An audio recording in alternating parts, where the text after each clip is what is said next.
여호수아 8장 1절과 2절 구약성경 330페이지에 있습니다.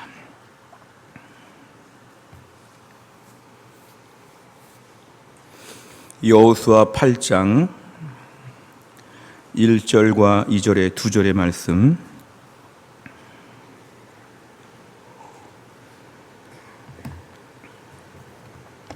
여호수아 8장 1절과 2절 다 같이 읽겠습니다. 여호와께서 여호수아에게 이르시되 두려워하지 말라, 놀라지 말라. 군사를 다 거느리고 일어나 아이로 올라가라. 보라, 내가 아이 왕과 그의 백성과 그의 성읍과 그의 땅을 다 내 손에 넘겨 주었으니 너는 여리고와 그 왕에게 행한 것 같이 아이와 그 왕에게 행하되 오직 거기서 탈취할 물건과 가축은 스스로 가지라. 너는 아이 성 뒤에 복병을 둘지니라 하시니 아멘. 우리가 성경을 보면서는 모범적인 인물, 대단한 인물들을 보기도 하지만 때로는 부정적이고 실패한 인물과 이런 상황들을 저희는 보기도 합니다. 대표적인 사례가 오늘 본문에 등장하는 이스라엘 백성들의 아이성과의 전투였습니다. 여호수아 7장, 오늘 읽은 말씀의 한 장 앞에 7장에 보면은 이스라엘 백성들은 여리고 성을 무너뜨린 다음에 너무도 자신감이 충만했습니다. 어떻게 광야 40년을 마치고 가나안 땅에 들어와서 첫 번째 가나안 전쟁을 데뷔하는 첫 번째 전쟁에서 우리가 이길 수 있을까? 당시에 또 여리고 성은 만만치 않은 성이었기 때문에 이 여리고 성을 점령했다는 그 기쁨은 너무도 큰 것이었을 것입니다. 이제 우리가 앞으로 이런 식으로 다 가나안 땅을 점령하는 것은 너무도 행복한 일이다. 40년의 고생, 우리 부모님 세대가 다 광야에서 죽고 고생 많이 한 40년이 끝났지만 이제 우리는 모든 성을 여리고처럼 다 무너뜨릴 것이다. 이러면서 이들은 충천했을 것입니다. 그 다음에 두 번째 맞이할 성을 보니까 아이성이라고 되어 있는데요, 이 아이성은 작고 초라한 성이었습니다. 그러니까 이스라엘 백성들의 마음에 어떤 마음이 들었을까요? 마치 무슨 운동 경기를 나갔는데 지난번 우승 후보자 강력한 사람을 내가 그 경기에서 이기고 났는데 두 번째 아주 신입 선수와 같은 약한 선수를 보니까 우리가 무시하는 것처럼 내가 강력한 우승 후보도 이겼는데 이 정도는 아무것도 아니지, 이렇게 쉬운 마음을 갖는 것처럼 아이성을 무시하게 되었습니다. 그러니까 이스라엘 백성들은 그 여리고를 이겼는데 이 아이성은 정말 아무것도 아니다. 그러니까 우리가 총력전을 펼칠 필요가 없다. 그전처럼 성을 돌거나 수고하거나 오랜 동안 준비를 하거나 막 기도를 많이 하거나 막 매달리거나 이럴 필요가 없다. 우리 여리고 성을 이겨봤으니까 아이성은 매우 조그만 성이니까 그냥 군대 중에 일부를 조금 보내서 그냥 쉽게 이기고 우리 그냥 가볍게 하자. 나는 전쟁에 안 나가겠다. 나는 별로 기도도 하지 않겠다. 이건 쉬운 일이니까 그냥 군대 중에 일부만 보내면 쉽게 이길 것이다. 근데 이것은 이스라엘 백성들의 철저한 교만이었습니다. 큰 성을 이겼는데 작은 성과의 전투에서 36명이나 전사하게 되었습니다. 가나안 땅 거의 최초의 전사자죠. 아니, 어떻게 이런 일이 있을 수 있는가? 우리가 지금 여리고를 이겼는데 왜 아이성과의 전쟁에서 지게 되었을까? 우리 가나안 땅 점령하려고 왔는데 여리고성 하나 점령하고 나머지는 다 끝난 것인가? 우리는 이 이스라엘 전체 백성들이 여리고에 다 바글바글 모여 살아야 되는 것인가? 한편으로는 그러면 여리고성 앞에 모여 살 때에 주변의 가나안 민족들이 쳐들어오지 않을까? 이제 우리는 어떻게 되는 것일까? 그러니까 이스라엘 백성들은 이게 보통 낙심할 만한 문제가 아니었습니다. 이스라엘 백성들은 과거부터 무슨 힘들고 어려운 일을 당하면요, 이렇게 뭔가 불을 다 태워서 재를 만들고 그 재를 이렇게 머리에 뿌리는 것이 가장 절망하고 낙심했을 때 하는 일이었습니다. 자기 머리에다 재를 막 뿌리는 거죠. 우린 끝났다. 우린 불에 다 탄 것 같으다. 이제 우리는 잿더미 인생이 되었다. 그러니까 이스라엘 백성 전체가 200만 명 전체가 모여가지고 다 머리에다가 지금 재를 뿌리면서 우리는 끝난 인생이라고 이렇게 얘기했습니다. 하나님, 왜 우리를 이렇게 초라하게 만드셨습니까? 왜 우리가 오늘 이 아이성, 조그만 아이성과의 전투에서 이렇게 지게 되었습니까? 너무도 하나님 두렵고 답답합니다. 이제 모든 게 다 끝났습니다. 더군다나 저기 바라보이는 아이성은 두 번 다시 보기도 싫습니다. 이 아이성에 공포가 있습니다. 그리고 아이성뿐만 아니라 이 가나안 땅 전체가 이제 하루아침에 우리 땅처럼 큰 소리 치고 막 들어왔는데 이제는 다 두렵습니다. 사방에서 어느 민족이 쳐들어올지 이제 이스라엘 백성들은 이 가나안 땅에서 매우 두려움 가운데 있게 되었습니다. 사실은 이 모든 상황 가운데 이것은 사실이 아니라 뭔가 이들의 두려움이었습니다.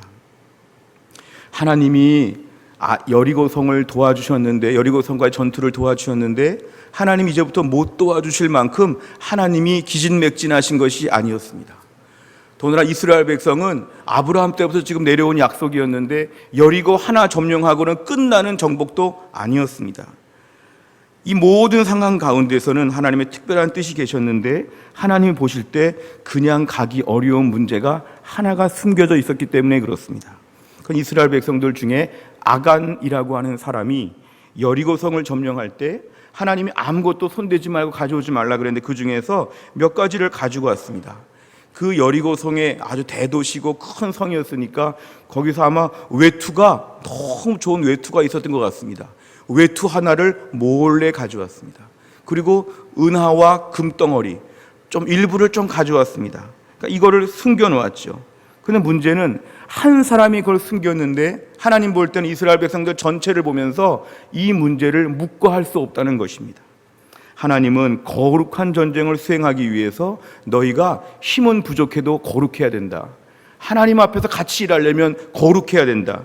그래서 하나님께서 이스라엘 백성을 이대로 이기게 할 수는 없었다.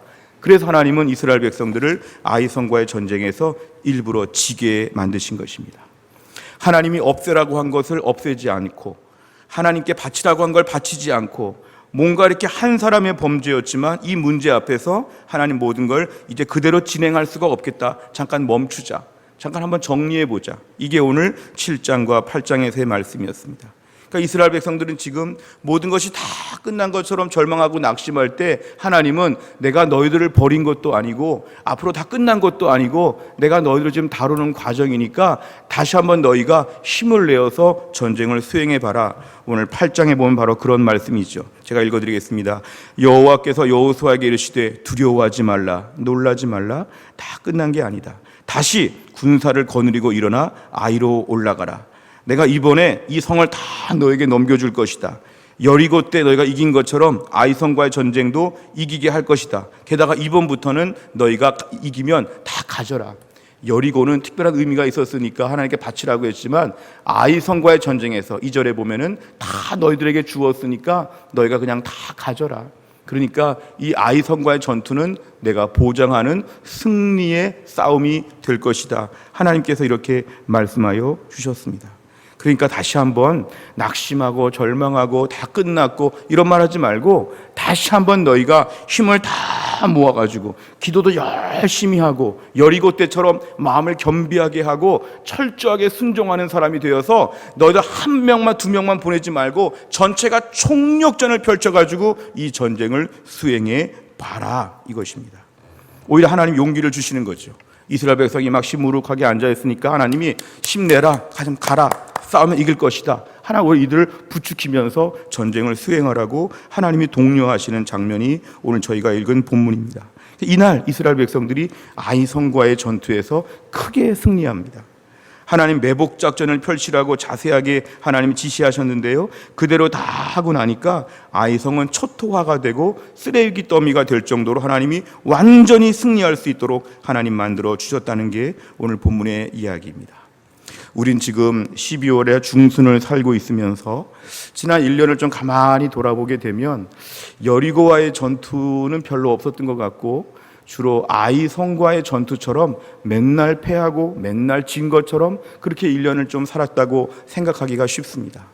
이 12월 중순에 우리의 성적표를 보니까 나는 여리고와는 별로 싸워본 적도 없고 맨날 아이성과의 전투에서 맨날 지고 그러니까 지는 게 습관이 되고 패배의 습관, 실패의 습관이 몸에 아주 뼛속 깊이 나는 지금 다 자리를 찾았다. 그러니까 이제 어떤 마음이 드냐 하면 오그라드는 거죠. 맨날 집안에서 이렇게 머리에다 재만 뿌리는 거죠. 나는 다 끝났어. 어쩌다가 이렇게 되었을까? 난 앞으로 한 발자국도 앞으로 나갈 수 없어. 겁이 나, 두려워. 기도도 못하고 나가지도 못하고 은혜의 자리도 나가지도 못하고 매일매일 머리에다가 그냥 재만 뿌리고 있는, 이게 바로 연말에 자칫하면 성도들에게 찾아오는 무서운 두려움이고 우울증 같은 그런 마음들입니다. 그러니까 두려운 마음이죠. 한 발자국도 앞으로 나아가지 못하고 이제 끝났다. 그런데 오늘 본문을 깊이 보시면 하나님은 어떻게 하시냐면 그렇게 놔두지 않으신다는 것이죠. 우리가 지금 매일매일 두렵고 초조하고 막 겁이 난다고 하면 이 문제는 돌아봐야 될 문제입니다. 가끔 우리가 이렇게 물 묻은 손으로 뭘 만지거나 아니면 뭐 전기기구를 만들다가 가끔 전기가 이렇게 오를 때가 있습니다. 그럼 어떤 마음이 들까요? 막 두려운 마음이 들게 되죠. 찌릿찌릿하니까 손을 피하게 되죠. 그리고 한동안은 잘 손을 대지도 못하죠. 가끔 운동하다가 무슨 운동기구에 전기가 오든지 하여튼 뭐 무슨 집안의 가전제품에 좀 전기가 흐르든지 해서 잘못 손을 대면은 겁을 먹게 되죠. 심리학적으로 봐도 이렇게 쥐를 실험할 때도 전기 충격을 주면 쥐가 깜짝 놀라가지고 막 도망가고 다시는 얼핏하지 않고 근처에 가지 않죠. 우리가 오늘 신앙생활 하면서 자꾸 우리 안에서 이런 것들이 많습니다. 한번 손을 댔다가 깜짝 놀라면 두려워서 다시는 쳐다보기도 싫은 것. 이스라엘 백성들이 아이성을 절대로 보기도 싫어하고 전쟁 자체를 무서워하면서 막 도망간 것처럼 우리 인생에도 다시는 하고 싶지 않고 다시는 그 일을 대해서 시도해보지도 못하는 두려운 마음들. 오늘 말씀은 뭡니까? 우리에게 실패한 문제를 놓고 다시 시도해보라는 것입니다. 너희가 아이성과의 1차 전투에서 졌지만 2차 전투를 준비해보라는 것이죠. 너희가 한 번 질 수 있었지만 다시 한번 시작해보라는 것입니다. 전 두려워요. 아니요, 다시 한번 시작해보라는 것입니다. 많은 사람들이 인생을 망치는 가장 큰 이유는 실패가 아니라 다시 시작하지 못하기 때문에 실패한다는 말들을 하죠. 어쩌면 내 인생 가운데 한 번의 실패 가운데서 영원히 끝난 것처럼 생각하는 것은 오늘 아이성과의 1차 전투를 마친 이스라엘 백성과 똑같은 것입니다. 우리 인생 가운데 한 번의 실패가 영원한 실패다? 이건 하나님의 말씀이 아닙니다. 아이성과의 한 번의 전투에서 졌지만 두 번째 일을 시도하는 것, 이게 매우 중요하죠. 우리 인생에서는 실패할까 두려워하지 말고 2차 시도, 3차 시도를 자꾸 해야 됩니다. 한 1000여 종의 발명 특허를 냈다고 하는 에디슨도 전구 하나를 발명할 때 10,000번의 실패를 했다는 그런 기록이 있죠. 어떻게 보면 우리가 무슨 일을 할 때 단번에 되는 것이 아니라 실패가 많이 있을수록 그 가운데서 우리가 온전한 것이 나온다는 것입니다. 믿음의 사람은 포기하지 아니하고 아이성과의 2차 전투를 시작해야 됩니다. 이거는 절대로 못해 그런 게 없습니다. 왜냐하면 오늘도 말씀에 하나님의 권능, 성령의 권능이 우리의 능력이 되기만 하면, 하나님이 도와주시고 은혜로 감당하기만 하면 아이성과의 1차 전투는 졌지만 2차 전투에서 크게 이기게 하실 하나님을 우리가 경험할 수 있다는 것입니다. 이제 중요한 건 뭡니까? 하나님의 말씀대로, 매뉴얼대로 싸우는 게 필요하죠. 오늘 이스라엘 백성의 큰 과오는 뭡니까? 내가 여리고성은 내가 정말 잘 점령했으니까 아이성은 대충 싸우자. 이 대충 싸우자가 뭐냐 하면 기도도 별로 안 하고 별로 마음의 간절함도 품지 아니하고 총력전을 펼치지 않은 것이죠. 하나님 말씀은 내가 오늘 총력전을 펼치면서 하나님 말씀대로 매뉴얼대로 전쟁을 수행하겠다는 결심을 꼭 해야 됩니다. 전투에서 진 것은 그것이었죠. 이유가 그것이었죠. 하나님, 내가 이번에는 총력전을 펼치겠습니다. 기도도 열심히 하고 은혜대로, 말씀대로, 배운 대로 열심히 하겠습니다. 하나님, 이길 것을 믿습니다. 이런 믿음의 소망이 필요하죠. 하나님, 이번에 제 안에 악한이 제거되게 하여 주시고 제 안에 외투, 제 안에 은, 금덩어리, 여리고성과의 전투에 대한 자만심, 이런 거 이번에 다 버리겠습니다. 제가 2차 시도할 때는 순수하고 철저하게 말씀으로 온전히 싸워보겠습니다. 이 결심만 세워지면 하나님께서 우리에게 2차 전투에서는 이기게 하신다는 것입니다. 사탄의 무서운 전략은 무엇일까요? 한 번의 전투에서 졌으니까 2차에는 아무리 악한을 제거하고 아무리 겸손하게 하고 아무리 기도해도 2차도 진다. 이게 사탄의 속삭임이죠. 하나님 말씀은 그게 아닙니다. 2차 전투에서 너희가 온전한 모습으로 싸우면 이번엔 반드시 이긴다, 이것입니다. 우리 오늘 말씀에서 알 수 있는 하나님의 성품은 뭘까요? 하나님은 우리 앞에서 한결같으신 분이십니다. 하나님 어느 날 좀 불안정한 모습으로 여리고성은 좀 이기게 했지만 아이성은 좀 지게 해야 되겠다, 이런 마음이 없으시죠. 하나님은 늘 신실하시고 늘 공의로우시죠. 호세아 6장 3절에 보면요, 그러므로 우리가 여호와를 힘써 알자. 그의 나타나심은 새벽빛같이 어김이 없나니. 하나님의 나타나심과 일하심은 어김없고 일정하다는 것입니다. 하나님은 한결같으시고 여리고 때나 아이성 때나 하나님은 똑같으신 분이죠. 문제는 뭐죠? 우리가 믿음으로 살았다가 안 살았다가, 기도했다가 안 했다가, 순종했다가 안 했다가 우리가 자꾸 왔다 갔다 하는 것이죠. 하나님은 늘 똑같이 계시다는 것이죠.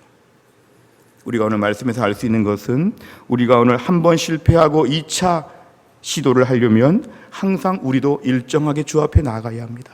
말씀에 순종하니까 말씀의 순종의 정 위치를 지키게 하여 주옵소서. 기도의 자리에 정 위치를 지키게 하여 주시고 예배의 정 위치, 은혜의 정 위치 항상 주님 앞에서 일정한 모습으로 우리가 주 앞에 나아가게 하여 주옵소서.